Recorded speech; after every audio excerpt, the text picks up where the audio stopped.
Awas, hati-hati. Ayo teman, ikut main bersama kami. Kami menyebut permainan ini lebe bola api, atau dalam bahasa Indonesia berarti bermain bola api. Ayo, tangkap. Kata bapak, anak pesisir harus jadi anak pemberani. Salah satu caranya, ya main bola api ini.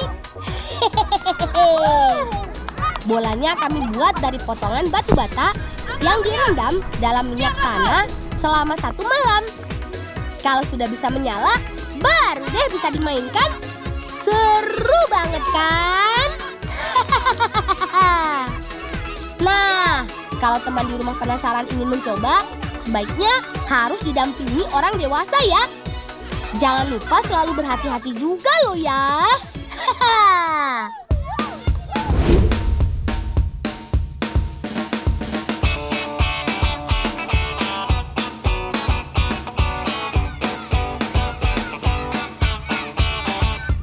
Serbu! Pasukan gerobak dorong siap melaju.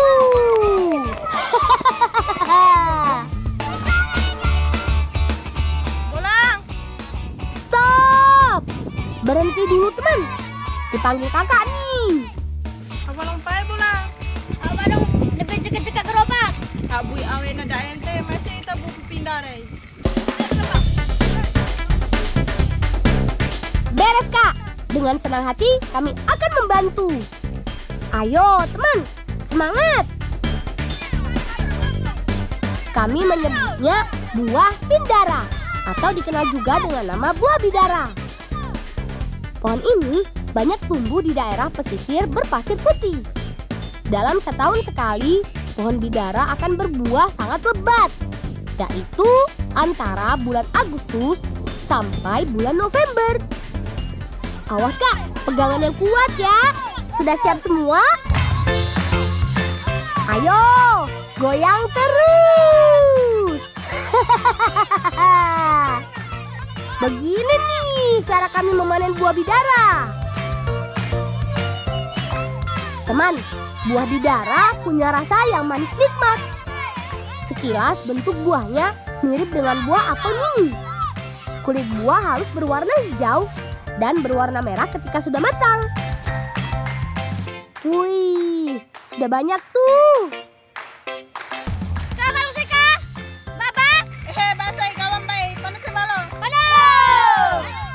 Mantap! Hasil panen kami hari ini banyak banget.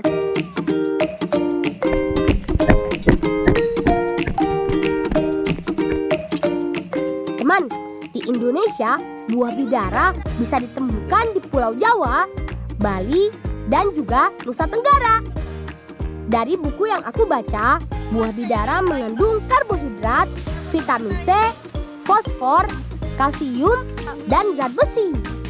Selain itu, bidara bermanfaat mencegah meningkatnya gula darah yang bisa menyebabkan diabetes. Tapi, buah bidara nggak hanya enak dimakan langsung loh teman. Buah bidara juga cocok dibuat kue. Namanya kue bolu bidara. Semua bahan sudah siap. Saatnya berbagi tugas. Gosok lebih aku. Gosok papanan ada hari-harinya supaya terbiasa.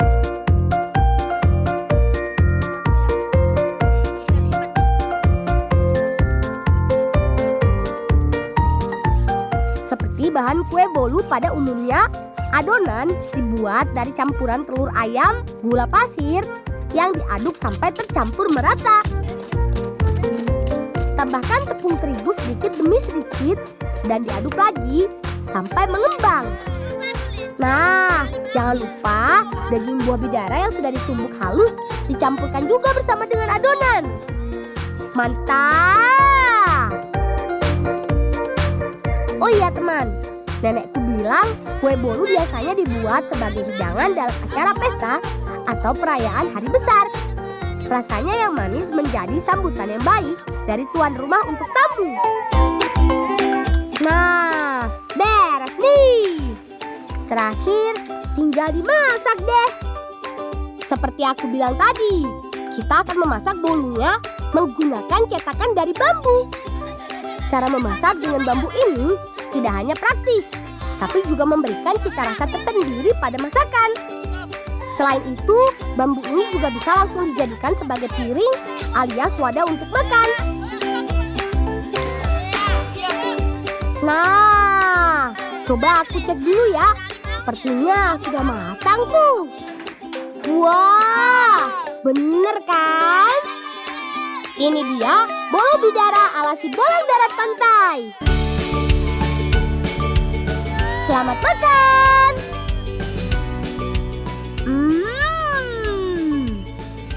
Aku suka banget. Rasanya enak dan manis.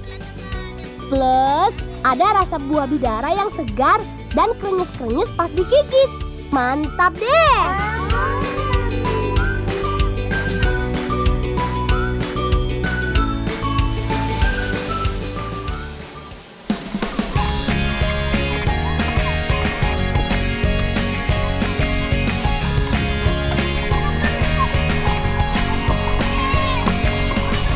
Ini permainan kesukaan kami.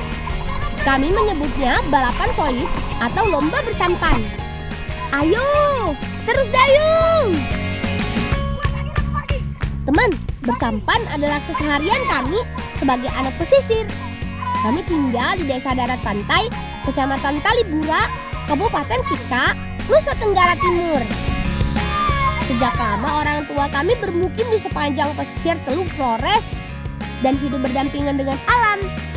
Karena kami yakin alam memberi banyak kebaikan.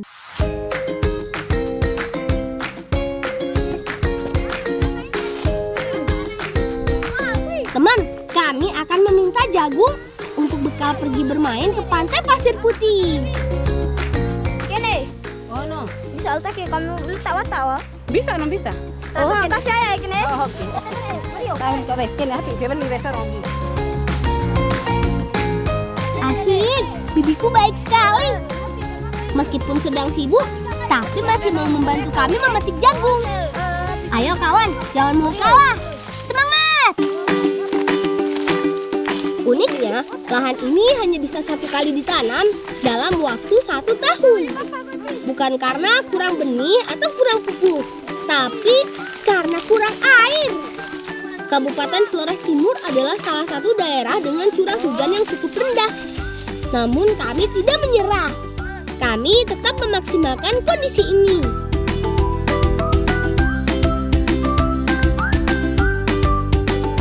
Ini dia hasilnya. Banyak bukan? Untuk membawanya, kami akan lebih dulu mengikat jagung dengan kelobotnya. Dengan begini, kami tidak lagi memerlukan keranjang. Ya, Kaibi. Ayo kawan, sudah tinggal sedikit lagi nih. Bisa kan? Ada itu gimana ya? Halus sumuri.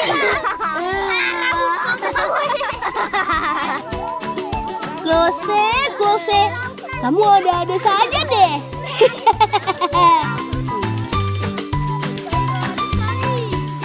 Kene. Oh no. Terima kasih ya. Ha nompa nama are Kamu ikut.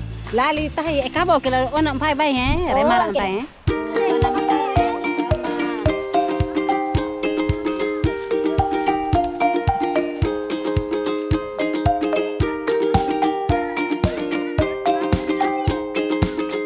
Biar lebih cepat sampai ke pantai Pasir Putih, kami akan lewat jalur laut.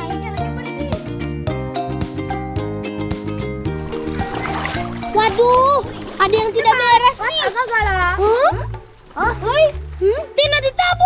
Ditapo ibu lagi ya. Nik buta pibo. Kita koi. Oi, tina di laut. Mati soi. Oi, pasti mati soi. Opan na bau. Bura-buran doang pulang. Bugi ko kibanali. Bugi ko pukibana.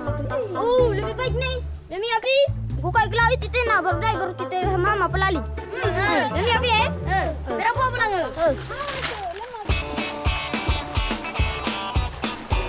Apa boleh buat? Aku harus berenang untuk mendapatkan sampan kami kembali. Beruntung gelombang laut sedang bersahabat. Jadi sampan kami tidak hanyut terlalu jauh.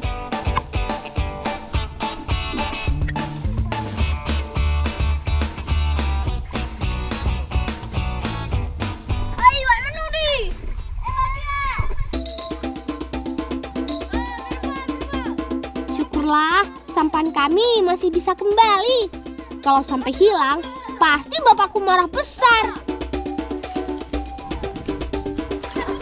Ayo kawan, awas jagungnya jangan sampai basah ya. Pelan-pelan.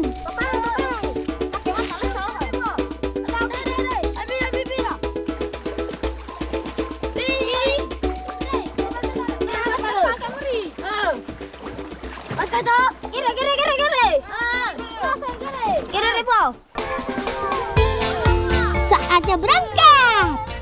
Kami anak-anak Kawalelo sangat senang bersampan. Bahkan kami sudah belajar mendayung sampan sejak kami belum masuk sekolah dasar. Kata bapak, tinggal di tepi pantai harus pandai bersampan. Karena sampan adalah kendaraan yang murah dan ramah lingkungan.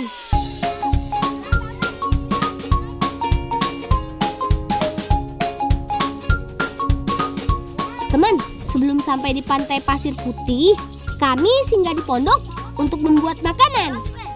Siap, kami akan mengisi ulang tenaga di sini. Untuk sumber tenaga, kami buat olahan makanan dari bahan jagung. Namanya jagung titi. Selain padi dan sorghum, kami warga Kawalelo memanfaatkan jagung sebagai sumber pangan. Bahkan jauh sebelum ada sorghum, jagung menjadi sumber makanan pokok pengganti nasi. Nah, biar rasa olahan jagungnya semakin nikmat, Mario juga membuat lawar. Lawar dibuat dari bahan daun kemangi, tomat, dan beberapa bumbu dapur yang lain. Berbeda dengan lawar, jagung titi dibuat dengan cara yang lebih menantang. Jagung kering yang sudah dipipil terlebih dulu disangrai. Tunggu sampai beberapa bagian butir jagung gosong. Tapi pastikan jagung tidak terlalu matang atau bahkan sampai pecah. Tidak ada hitungan pasti berapa menit jagung harus dipanaskan, karena tergantung besar kecilnya api. Selanjutnya, satu persatu butir jagung dipipihkan dengan cara dipukul alias dititi. Titian batu adalah alat yang digunakan untuk merubah bentuk jagung dari bulat menjadi pipih. Kami orang timur menganggap jagung titi sebagai salah satu hidangan wajib. Bahkan bagi sebagian orang yang pergi merantau ke pulau seberang akan sangat merindukan makanan yang satu ini. Apalagi kalau ditambah lawar.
Selamat datang di Sungai Palo. Kolam alami tempat bermain kami.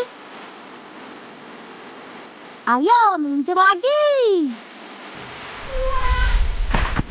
Wih, seru banget. Apalagi kalau meluncurnya pakai biak. Itu loh teman, pelepah pinggang yang sudah kering.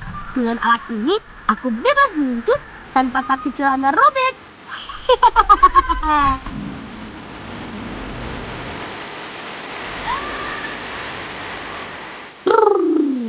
Airnya dingin banget. Tapi justru itu yang aku suka.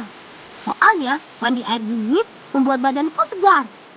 Gak cuma itu loh teman, mandi air dingin ternyata juga bisa menjaga kekebalan tubuh supaya nggak gampang sakit. Yang namanya petualang harus punya badan sehat dan kuat. Teman di rumah setuju kan?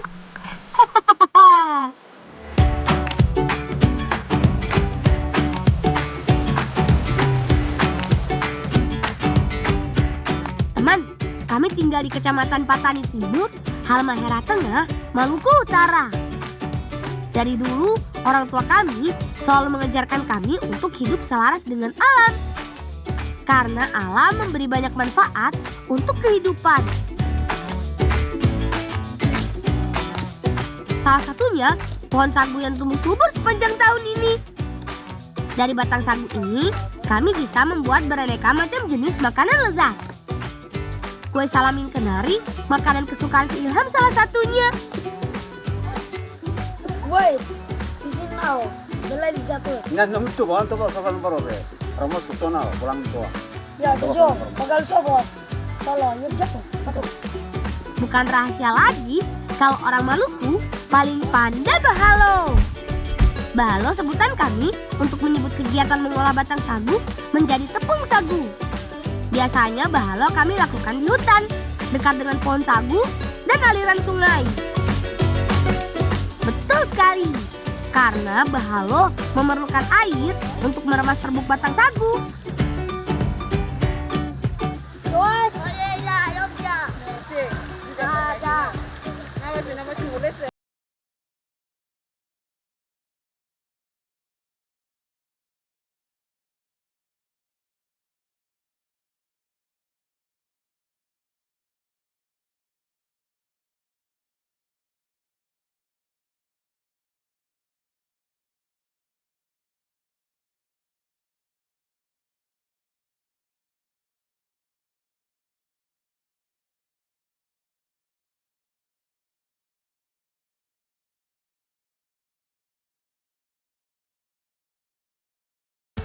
Baru ke lah.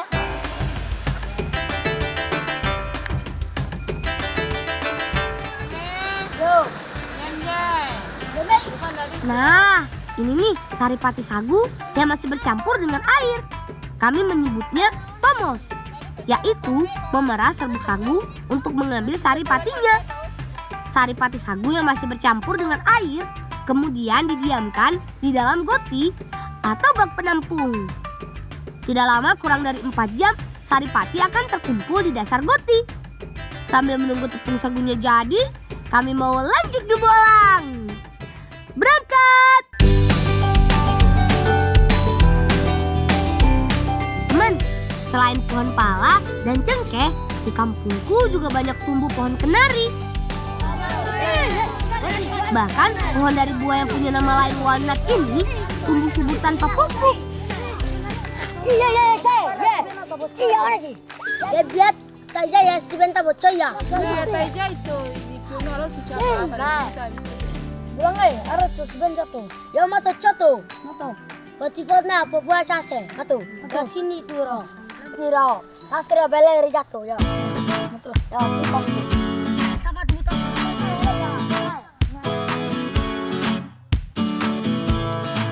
Buah kenari bisa dipanen kalau sudah berwarna gelap.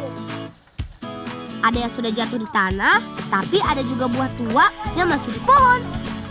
Dengan galah bambu ini, aku bisa lebih gampang mengambilnya. Awas, hati-hati Cali, pegangan yang kuat ya. Kalian, coba apa? Tanggonan Hai, pulang deh. bilang, dulu pohon kenari ditanam sebagai pembatas kebun. Jadi nggak heran kalau kami sering menemukannya tumbuh di lahan yang tidak rata. Tapi sekarang pohon kenari banyak tumbuh di dalam kebun. Setiap 4 bulan sekali, pohon ini menghasilkan buah yang bernilai ekonomi tinggi.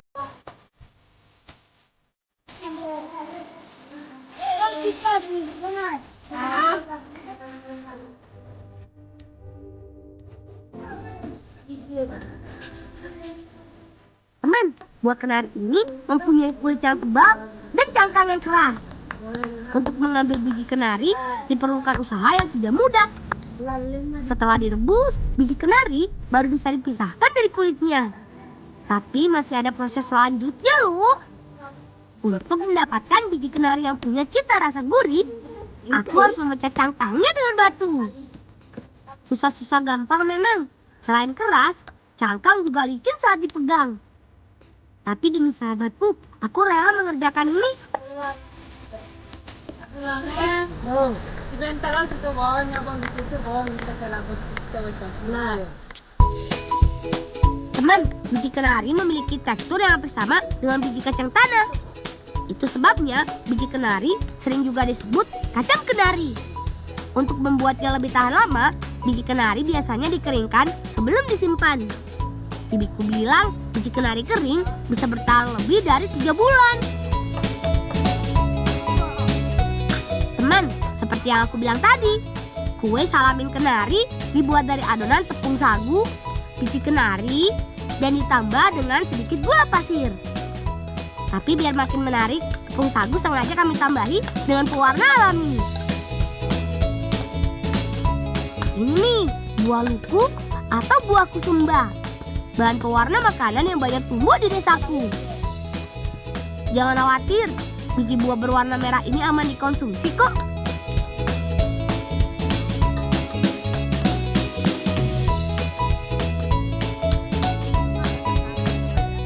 Nah, kalau adonan sudah siap, saatnya memanaskan minoy, yaitu alat panggang kue salamin kenari.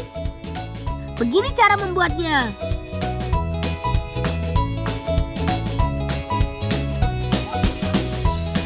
Bukan gampang banget. Minoy punya fungsi ganda. Selain untuk mematangkan, juga sebagai cetakan. Keren kan?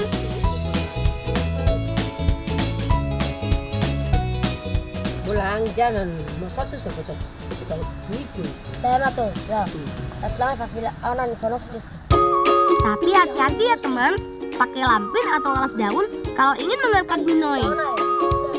Kalau tidak, tangan bisa melepuh. Tidak perlu waktu lama, kurang dari 15 menit, kue salamin kenari sudah matang. Yuk kita coba. Selamat makan. Gurih renyah, kriuk manis, istimewa.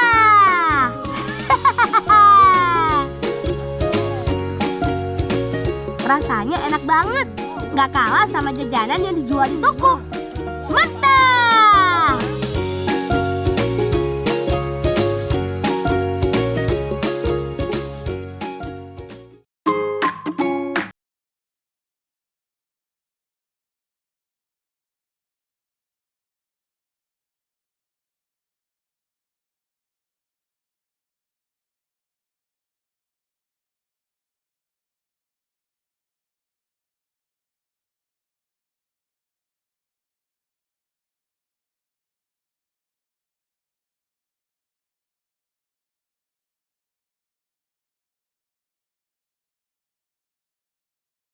Gunakan ikan dan belut.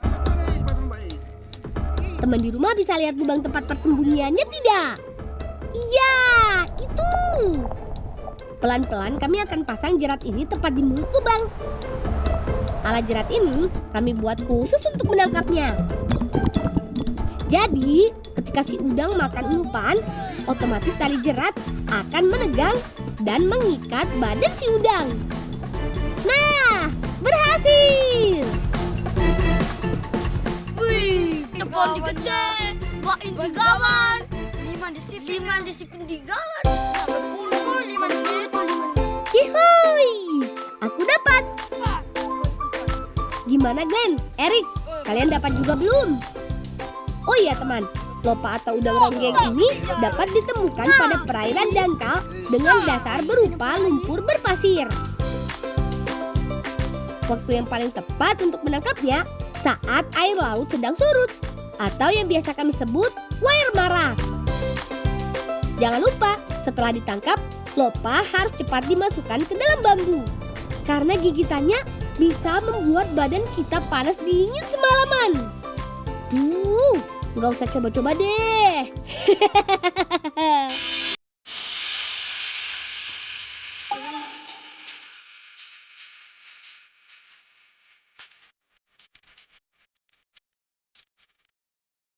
Teman, nenekku jago memasak dari bahan lopa. Namanya lopa isi. Sebelumnya lopa harus direbus dulu. Tidak perlu lama, 20 menit sampai berubah menjadi merah dan siap.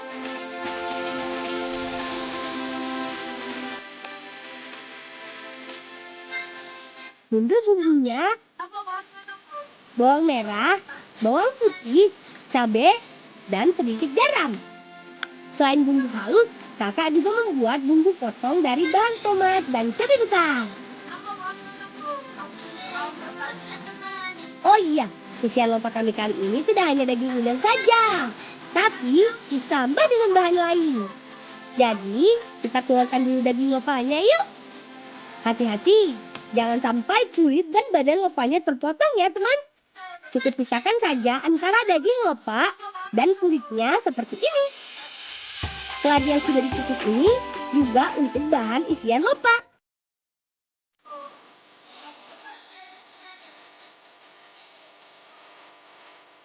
Setelah dihaluskan, keladi akan dicampur bersamaan dengan bumbu halus dan daging lopa. Jangan lupa ditambah dengan telur ayam supaya rasanya makin gurih. Sekarang waktunya untuk mengisi badan lopa dengan adonan yang sudah jadi. Jangan lupa tambahkan juga cabai dan tomat. Nah, untuk perfect, oles isian lopa dengan tepung yang sudah dicairkan. Kalau minyaknya sudah panas, baru deh lopa isi digoreng.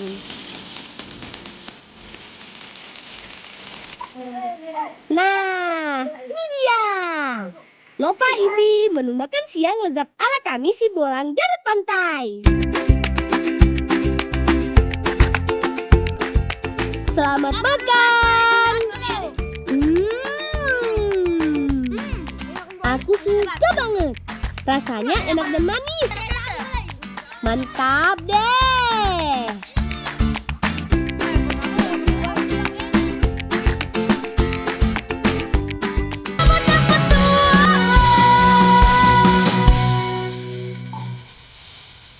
Teman, saat yang dinanti datang juga.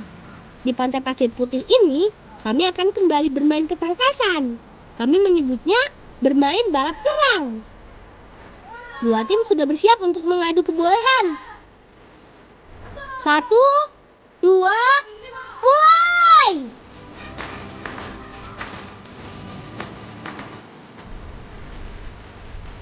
Sesuai dengan nama permainannya, kami sedang beradu cepat mengambil kulit kerang.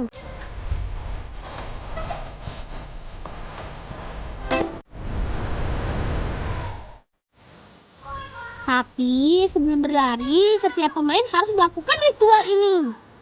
Namanya pusingan. Yang kalau dilakukan sudah pasti bikin pusing banget. Tantangan ini membuat usaha mengambil kerang tidak mudah. Bahkan tidak jarang pemain jatuh karena kehilangan keseimbangan. Tapi tenang, efek pusingnya hanya sementara kok. Ayo kawan, sedikit lagi. Lari, cepat.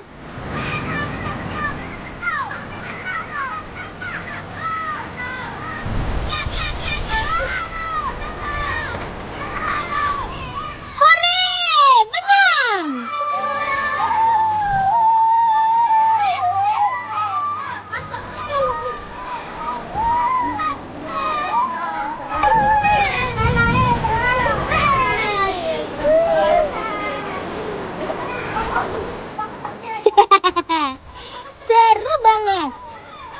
kekompakan dan kerjasama yang bagus, tim kami menang.